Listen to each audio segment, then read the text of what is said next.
Hola, ¿qué tal estás? En este vídeo voy a resumirte y a contarte cuáles son las claves aplicables para un powerlifter del libro Dormir de Nick Littlehals. Este libro se divide en diferentes apartados relacionados con el trabajo que lleva Nick con diferentes deportistas de élite y digamos que está dividido en apartados como son los ritmos circadianos, cronotipo, los ciclos de sueño, las rutinas de sueño pre y post, las siestas, el kit de sueño, crear una habitación, un entorno favorable para dormir y finalmente todo lo relacionado con las alteraciones del sueño, el equipo o la persona con la que dormimos y un programa específico o qué hábitos en el día a día ayudan a dormir. Más allá de esos apartados, empezando por el primero de los ritmos circadianos, Nick de lo que nos habla es que los ritmos son como diferentes pulsos o una especie de reloj que nosotros tenemos y que a lo largo del día va fluctuando dicho reloj o dichos ritmos circadianos en función de diferentes hábitos que llevemos a cabo, como por ejemplo el ejercicio físico o la exposición que tengamos a la luz solar. Estos ritmos circadianos, estos ciclos que tenemos a lo largo del día y que determinan nuestro estado de vigilia y nuestro estado de sueño, están un poco alterados por el ritmo que llevamos en la actualidad. Ritmo que está totalmente alterado, como decía, pues por ejemplo, por las pantallas de los teléfonos móviles, por estar viendo la televisión hasta altas horas de la noche. Y luego comenta que en la sociedad actual también hay una serie de problemas relacionados con el estrés, con cómo esa falta de exposición a la luz solar hace que se hayan modificado bastante nuestros hábitos o nuestros patrones naturales de vigilia y de sueño. Y en relación a esto nos introduce el concepto del cronotipo. El cronotipo sería, digamos, que la disposición que tenemos nosotros a ser un poquito más vespertinos o matutinos, a ser un poquito más de mañana o ser un poco más de tardes. Nos menciona que existen principalmente dos cronotipos, que también podría ser un poco un tercer cronotipo híbrido, pero esos dos cronotipos principales son el cronotipo tipo alondra y el búho. El búho es esa persona que tiene tendencia a rendir mucho mejor a altas horas de la tarde-noche, podría ser por ejemplo un powerlifter que rinda mejor en un entrenamiento de tarde-noche, y una alondra sería aquella persona que rinde mucho mejor por la mañana. Yo por ejemplo soy más alondra que búho, y una alondra también sería un powerlifter que te rinde mejor en un entreno de mañana que en un entreno de tarde, que ya por la tarde pues tiende a estar un poco más adormilado o aletargado. Nos menciona también Nick en su libro que estos dos cronotipos se ven un poco modificados por los ritmos diarios que comentábamos antes, por la exposición a la luz solar y también por el consumo de cafeína. En este sentido, el cronotipo búho y el cronotipo alondra no son dos cronotipos que sean extremos, es decir, no vamos a encontrarnos o no vamos a ser un powerlifter que sea totalmente búho o totalmente alondra o totalmente de mañana, o sea, de tarde-noche o totalmente de mañana, sino que al final siempre estamos un poco entre la mitad o con un cronotipo híbrido. Con el paso de los años y a medida que nos hacemos mayores tendemos más a un cronotipo alondra, es decir, tendemos a ser más de mañanas que tardes-noches, pero bueno, es algo a tener en cuenta que en el caso de los adolescentes, las personas pues hasta los 18, 16, 18, se tiende más a un cronotipo tipo búho y la activación o el rendimiento tiende a ser mejor por la tarde o por la noche. Por lo tanto, quizás un powerlifter adolescente o un adulto joven seguramente rinda mejor a nivel de entrenamientos por las tardes o las noches. Y un powerlifter, a medida que se va haciendo más mayor, que cumple 30, 35, 40, seguramente rinda mucho mejor en las sesiones de entrenamiento por las mañanas que por las tardes. Pero bueno, esto es simplemente una hipótesis y al final los horarios de entrenamiento están determinados por el trabajo. Más allá de eso, una de las cosas que me gustan de este libro es el hecho de que, según o desde el punto de vista de Nick, no se debería tener en cuenta el número de horas que uno duerme, sino los ciclos de sueño que se completan. Los ciclos de sueño que se ven o están compuestos por 4 fases más una final, serían 4 fases que serían no REM, y luego REM sería la quinta fase, que es Rapid Eye Movement o movimiento ocular rápido. Estas fases se van sucediendo desde la fase no REM 1, que sería el sueño ligero, a la de REM 4, que sería un sueño mucho más profundo, y van facilitando la recuperación al entrenamiento y bueno, el día a día. Lo que comentaba era que al final es mucho más deseable, según el punto de vista de Nick, que se determine el descanso no por horas diarias de sueño, sino por ciclos de sueño. Es decir, en vez de atender a esa recomendación tan genérica de dormir 8 horas, lo que habría que intentar es dormir aproximadamente entre 3 y 5 ciclos por noche. 3 ciclos multiplicados por 90 minutos o 1 hora y media que tiene cada ciclo, nos iríamos a, si no me falla el cálculo, entre 4 horas y media de sueño, hasta, en el caso de 5 ciclos, nos iríamos a un total de 7 horas y media de sueño. Lo que sucede es que si yo, por ejemplo, por la noche, como puede ser mi caso, yo tengo un sueño polifásico que duermo por la noche 3-4 ciclos, habitualmente 3, y luego por la tarde duermo un ciclo. Lo importante es que si no duermes esos 4 tirando a 5 ciclos de noche, que hagas como por ejemplo puedo hacer yo, que tiendo a polifásico en vez de monofásico y complemente con un ciclo o medio ciclo por la tarde. También nos menciona o nos comenta Nick en su libro que lo ideal sería tratar de despertarnos siempre a la misma hora y a partir de la hora a la que nos tengamos que despertar poner una alarma para,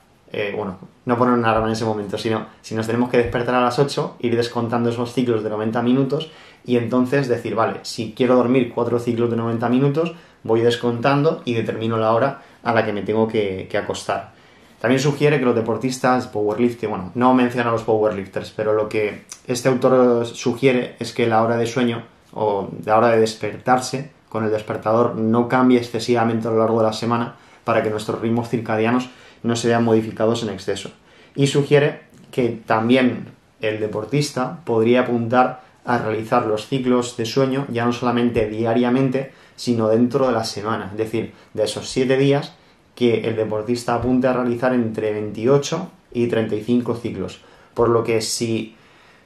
el lunes solamente dormimos 3 horas, ¿de acuerdo? O sea, 3 horas. Solamente dormimos 3 ciclos. Entonces lo que podríamos hacer es el martes dormir igual 4 o 5 ciclos, o el miércoles igual otros 4 ciclos, el jueves tratar de apuntar a 6 ciclos. La cuestión es que el sumatorio total de la semana esté entre 28 y 35. Luego, otro de los conceptos que me han gustado mucho del libro es el relacionado con las rutinas pre- y post-sueño. Las rutinas pre-sueño se refieren a los entre 60 y 90 minutos que se llevan a cabo antes de ir a la cama.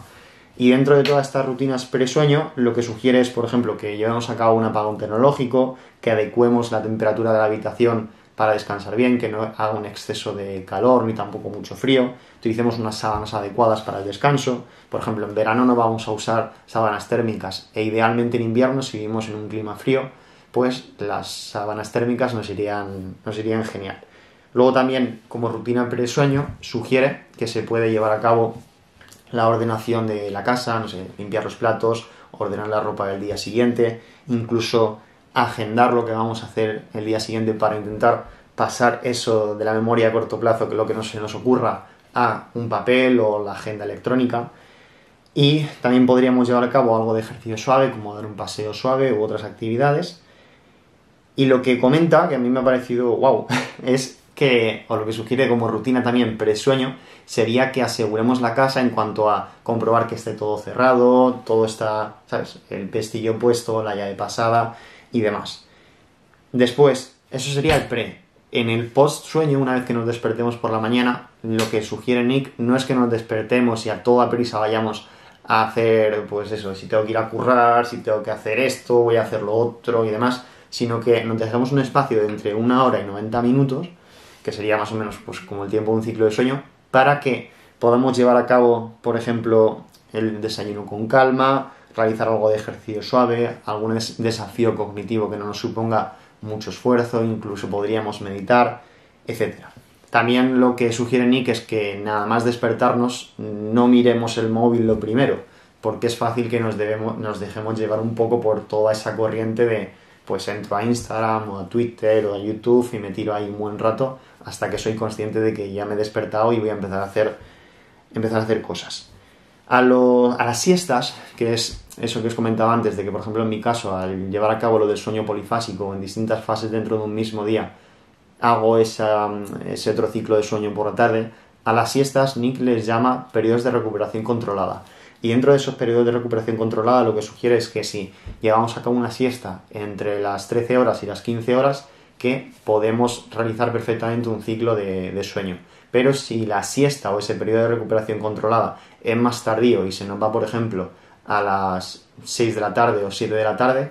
ese periodo de recuperación controlada debería ser mucho más corto y podría ser, por ejemplo, una siesta de simplemente 15 o 20 minutos, que es el tiempo suficiente para darnos cierto nivel extra de alerta, sin que luego tengamos una inercia de sueño muy grande. Otros conceptos de los que habla están relacionados dentro del libro, están relacionados con la creación de un kit de sueño, que este kit de sueño, tal y como lo explica él, está mucho más orientado a deportistas de equipo o deportes de equipo individuales en los que hay una temporada de competición con un viaje muy largo y varias competiciones. Y lo que sugiere es que, el deportista se podría llevar un kit de sueño, que sería pues el colchón que tenga diseñado, con una almohada y demás. Desde mi punto de vista, para un powerlifter que al final, somos deportistas amateur y tampoco vamos a ir con un colchón a cuestas, yo lo que recomendaría es que si tú estás habituado a dormir con una almohada determinada en el día a día, o en el bloque de competición, cuando quedan 6-8 semanas para competir, si tú duermes bien en tu cama y utilizas una almohada determinada, yo te recomendaría que si puedes, te la lleves a la competición, no para dormir durante la competición, pero sí que para no jugártela a que la almohada, por ejemplo, del hotel en el que descanses o donde te quedes a dormir no te resulte cómoda. Luego, sugiere también que si nos compramos o si estamos pensando en comprarnos cama, colchón o lo que sea, que prioricemos siempre la elección de un colchón más que la cama. La cama al final tiene una finalidad decorativa, y que el colchón tenga a ser posible un tamaño king size o el tamaño más grande posible. Luego, Nick también sugiere que deberíamos dormir para favorecer el descanso en decúbito lateral sobre el lado no dominante, es decir, de lado sobre el lado no dominante. En mi caso, como soy diestro, pues sobre mi lado izquierdo. Y él no dice, yo ahí no estoy muy de acuerdo, me parece un poco nocebo o crear expectativas negativas, que no es recomendable dormir ni boca arriba ni boca abajo. Desde mi punto de vista, uno tiene que dormir como más cómodo esté, y punto. Luego, pues también comentaba lo de la cuestión del entorno o la habitación. Debería dormirse en un entorno lo más oscuro posible. Sugiere que deberían ocultarse todas las fuentes potenciales de luz. Por ejemplo, si tenemos incluso algún pilotito de alguna televisión, que televisiones prohibidas, por cierto, en los cuartos, pero más que la televisión, si tenemos una luz pequeñita, roja, de estas de un enchufe, pues intentar ponerle una camiseta encima o una almohada, cualquier almohada, lo que encontremos.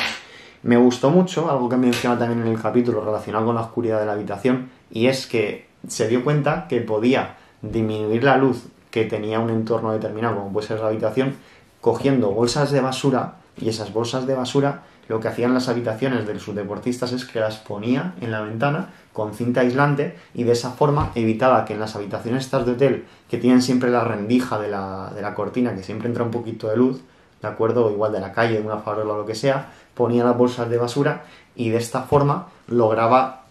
crear un entorno de total oscuridad. Y pues termina un poco el libro hablando de que deberíamos